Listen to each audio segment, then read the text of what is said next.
ভারত 2025 সালের প্রথম বড় সুসংবাদ পেয়েছে। আসলে এই ভিডিওতে যা আপনি দেখছেন তা হলো ভারতের একটা ভয়ঙ্কর অস্ত্রের পরীক্ষা, যা কিছু ঘন্টা আগে সম্পন্ন হয়েছে এবং এই পরীক্ষার ভিডিও প্রকাশিত হয়েছে। এই ভিডিওতে আপনি দেখতে পাবেন যে এই পরীক্ষা সম্পূর্ণ সফল হয়েছে এবং এই অস্ত্রের নাম ভার্গবাস্ত্র। আজকের এই ভিডিওতে আমি আপনাদের ভার্গবাস্ত্র সম্পর্কে বিস্তারিত জানাবো এবং কেন এটা ভারতের জন্য এত গুরুত্বপূর্ণ তাও বলবো। নতুন যুগের যুদ্ধে যেখানে ট্যাঙ্কের পরিবর্তে ড্রোন, ছোট স্টেলথ অস্ত্র এবং ড্রোনের ঝাঁক দেখা যাবে, সেখানে ভার্গবাস্ত্র আমাদের রক্ষা করবে। এই কারণে এর তৈরি এবং পরীক্ষা ভারতের জন্য এত বড় খবর। ভার্গবাস্ত্র তৈরি করেছে ইকোনমিক এক্সপ্লোসিভ লিমিটেড কোম্পানি। এটা একটা মাইক্রো মিসাইল সিস্টেম যার কাজ হলো ড্রোন বা ছোট লক্ষ্যবস্তুকে ধ্বংস করা। এর বিশেষত্ব হলো এটা শুধু ছোট ড্রোন বা মিসাইল ধ্বংস করতে পারে না, বরং ড্রোনের ঝাঁকও প্রতিহত করতে পারে। ড্রোনের ঝাঁক থামানো সব থেকে কঠিন, কারণ প্রতিটা ঝাঁকে 100 থেকে 500টা ড্রোন থাকে। এটা ছোট স্টেলথ অস্ত্র থামানোর জন্য তৈরি করা হয়েছে। চীনের স্টেলথ ফাইটার জেট তো অনেকেই দেখেছেন, কিন্তু চীন এখন স্টেলথ ড্রোনও তৈরি করছে। ছোট ড্রোন ধরা রেডারের পক্ষে খুব কঠিন এবং স্টেলথ প্রযুক্তি যুক্ত হলে এটা প্রায় অসম্ভব। ভার্গবাস্ত্র এই সমস্যার সমাধান দিতে পারে। এর রেডার 5 কিলোমিটারের মধ্যে যে কোনো স্টেলথ অস্ত্র শনাক্ত করতে পারে এবং মাইক্রো মিসাইল ছুড়ে সেটা ধ্বংস করতেও সক্ষম। ভবিষ্যতের যুদ্ধে এটা ভারতের জন্য অত্যন্ত গুরুত্বপূর্ণ ভূমিকা পালন করবে, বিশেষ করে চীনের স্টেলথ ড্রোন এবং গুপ্তচর বৃত্তি রোধে।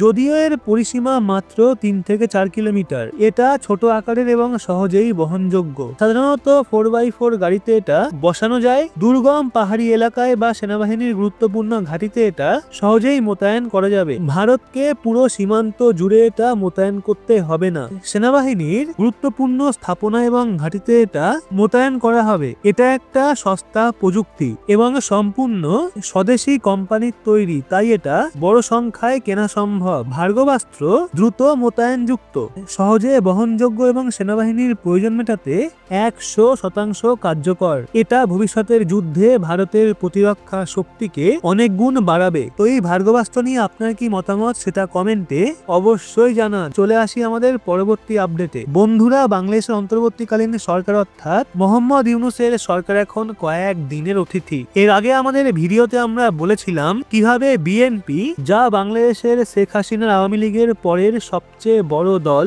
তারা এই সরকারের বিরুদ্ধে প্রতিবাদ করেছে। এখনো অনেক সময় রয়েছে এবং তারা মোহাম্মদ ইউনূসের বিরুদ্ধে প্রিপেয়ার হচ্ছে। এছাড়া বর্তমানে বাংলাদেশের সেনাবাহিনীর মধ্যেও দুটো গোষ্ঠী দেখা যাচ্ছে। এক হলো ইউনূস সরকারের সমর্থক এবং অন্যটা বিরোধী। এর প্রভাব ব্যবসায়ীদের ওপরও পড়েছে।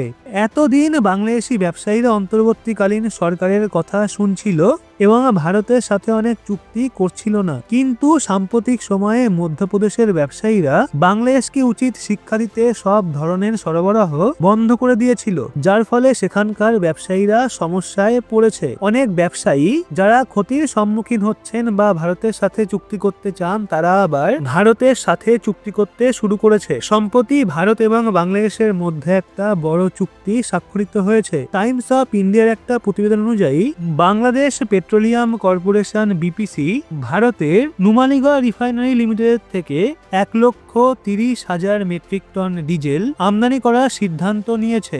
এই ডিজেল জানুয়ারি 2025 থেকে ডিসেম্বর 2025-এর মধ্যে বাংলাদেশে পৌঁছাবে। এই চুক্তির মোট খরচ 1137 কোটি বাংলাদেশি টাকা। এই বছর বাংলাদেশে 7.4 মিলিয়ন মেট্রিক টন পরিশোধিত জ্বালানি তেলের প্রয়োজন, যার মধ্যে 4.6 মিলিয়ন টন শুধু ডিজেল। বাংলাদেশ তার মোট ডিজেল চাহিদার প্রায় 80% আমদানি করে এবং বাকি পরিমাণ দেশীয় শোধনাগার থেকে আসে। 2016 সাল থেকে ভারতের নুমালীগড় রিফাইনারি থেকে ডিজেল আমদানির প্রক্রিয়া চলছে। ট্রেনের মাধ্যমে ডিজেল বাংলাদেশে পৌঁছায়, যা দুই দেশের ভালো বাণিজ্য সম্পর্কের একটা উদাহরণ। ভারত এবং বাংলাদেশ বাংলাদেশের বাণিজ্য সম্পর্ক বহু পুরনো। দুই দেশ জ্বালানি, বস্ত্র, কৃষি প্রভৃতি ক্ষেত্রে একে অপরকে সহযোগিতা করে। 2023 সালে দুই দেশের মধ্যে মোট বাণিজ্যের পরিমাণ প্রায় $16 বিলিয়ন।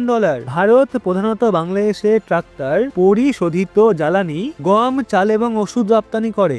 আর বাংলাদেশ থেকে ভারত মূলত পোশাক, মাছ এবং পাটজাত পণ্য আমদানি করে। সম্প্রতি বাংলাদেশে অন্তর্বর্তীকালীন সরকার ভারতের কাছ থেকে 50,000 টন নন বাসমতি চাল আমদানি করার সিদ্ধান্ত নিয়েছে। চালের বাড়তি চাহিদা পূরণের জন্যই পদক্ষেপ নেওয়া হয়েছে।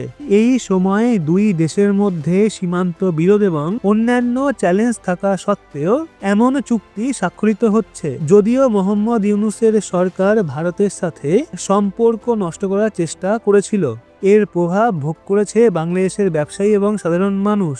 ভারতের অনেক কোম্পানি এবং রাজ্য বাংলাদেশে পণ্য পাঠানো বন্ধ করে দিয়েছিল। তো এখন প্রশ্ন উঠতেই পারে, বাংলাদেশ যখন ভারতের বিরুদ্ধে কাজ করছে তখন কেন ভারত চাল থেকে তেল পর্যন্ত সবকিছুই সরবরাহ করছে? এর পেছনে অনেক কারণ রয়েছে। ভারত বছরের পর বছর ধরে ব্যবসায়ীদের সাথে গড়ে ওঠা সম্পর্ক নষ্ট করতে চায় না। তাছাড়া ভারত পণ্য সরবরাহ বন্ধ করলে বাংলাদেশ অন্য দেশ যেমন চীন বা পাকিস্তান থেকে আমদানি শুরু করবে, যা ভারতীয় ব্যবসায়ীদের ক্ষতির কারণ হবে। এছাড়া বর্তমানে বাংলাদেশের অন্তর্বর্তীকালীন সরকার রয়েছে। যখন নির্বাচিত সরকার ক্ষমতায় আসবে তখন ভারত তার সাথে আলোচনার মাধ্যমে সমস্যার সমাধান করবে। যদি নতুন সরকার ভারতের সাথে সহযোগিতা না করে তাহলে ভারত বড় রকমের পদক্ষেপ নেবে এবং বিভিন্ন স্যাংশনও জারি করতে পারে। তো আপনি এই বিষয়ে কি মনে করেন অবশ্যই লিখে জানান কমেন্টে। এগিয়ে যাই আমাদের আরো এক আপডেটে। গত এক মাস ধরে ভারতের 3টে সেনাবাহিনীকে লাগাতার অপমান করা হচ্ছে এবং যারাই অপমান করছে তারা পাকিস্তান, চীন বা অন্য কোনো দেশের মানুষ নয়, ভারতের নাগরিক, যারা সামাজিক মাধ্যমে সেই ধরনের সস্তা অভিযোগ করছে। বলা হচ্ছে ভারতের কোম্পানিগুলো যতই ভয়ঙ্কর অস্ত্র তৈরি করে ফেলুক না কেন তবুও বিদেশি অস্ত্র কেনা হয়, ভারতীয় অস্ত্রকে অগ্রাধিকার দেওয়া হয় না, ইচ্ছাকৃতভাবে সেগুলো কেনা হয় না। যাই হোক, আজকের খবরটা তাদের জন্য।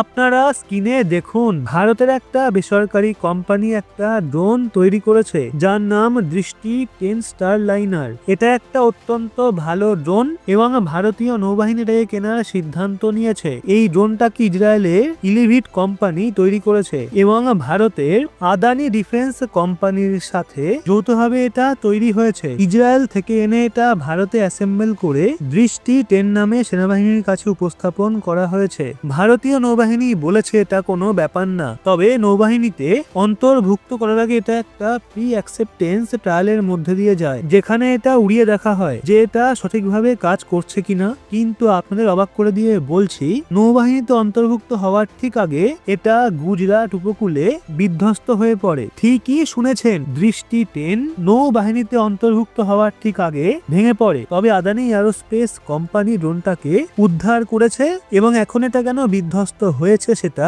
তদন্ত করা হচ্ছে। তো এখন আপনারাই বলুন, এটা কোম্পানির দোষ নাকি নৌবাহিনীর দোষ? যারা নৌবাহিনীকে অপমান করে তারা যেন না বলে যে নৌবাহিনী এটা ইচ্ছাকৃতভাবে ধাক্কা দিয়ে ফেলে দিয়েছে। হ্যাঁ, এটা শুনে আপনাদের হাসি আসতে পারে, কিন্তু এমন ধরনের চিন্তাভাবনা সামাজিক মাধ্যমে ছড়ানো হচ্ছে।